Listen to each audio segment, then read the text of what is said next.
দেবো হলুদ গুঁড়ো, আপনারা পরিমাণ মতন দিতে পারেন। তারপরে দেবো আমরা এখানে লাল গুঁড়ো, আমরা এখানে দেব লাল গুঁড়ো।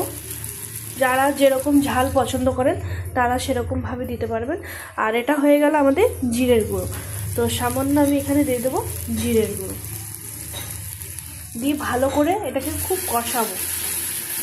যখনই দেখবো আমাদের যে মশলাটা দিয়েছি সেটা যখন দেখবো পুরো ভাজা ভাজা হয়ে এসছে, তারপরে আমাদের যে কাটা ভাজা যে আমাদের সবজিটা আছে সেটা দেওয়া হবে।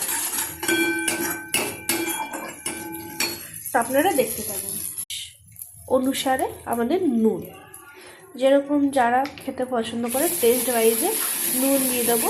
আর দেখুন আমাদের যে এখানে মশলাটা যে রেডি করা হয়েছে সেটা ভাজা ভাজা হয়ে গেছে।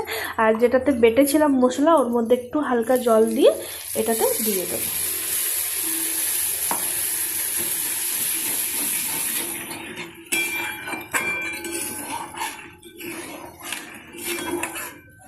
তো এটা কষতে থাকুক, পরে দেখা ভাজা হয়ে গেছে।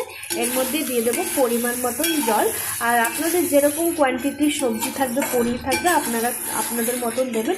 যেহেতু এটা একজন খাবে তার জন্য সামান্য একটু জল দেবো, যেন আমাদের পটল যেটা আছে, পটল আর আলুটা যেন ভালো করে সিদ্ধ হয়ে আসে।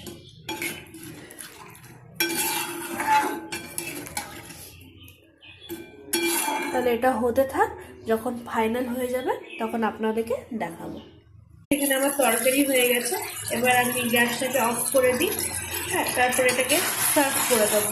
দেখুন কত সুন্দর একটা কালার এসছে।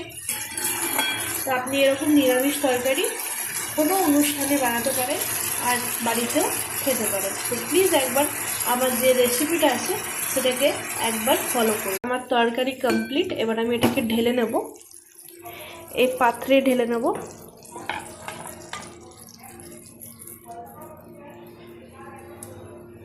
আর একবার দেখুন কত সুন্দর আর খুব সুন্দর একটা সেন্ট বেরিয়েছে।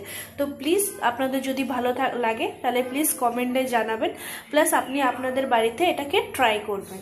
Thank you.